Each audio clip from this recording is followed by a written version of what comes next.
নমস্কার দর্শক বন্ধু। বর্তমান দিনে লটারি খেলা একটি ভয়ঙ্কর কিন্তু রূপ নিয়েছে।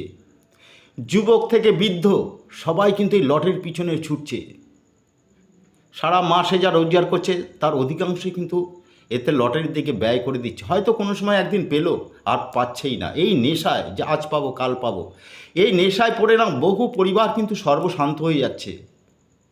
আপনি যদি দেখেন যে আপনার লটারি কাটছেন, পাচ্ছেন না, বা আমি এই নেশা থেকে আমাকে যাতে দূরে থাকতে পারি, বা বাড়ির লোক যদি চান যে এই নেশা থেকে যারা যদি দূরে থাকা যায় কি করলে হবে, তাই আমি আপনাদের সুন্দর একটি পথ বলে দিচ্ছি। হ্যাঁ, একটু কষ্ট তো করতেই হবে, কষ্ট না করলে তো কেষ্ট মেলে না। এর জন্য কি করতে হবে, যে কোনো শুক্লপক্ষের প্রথম শুক্রবার দেখে শুরু করতে হবে।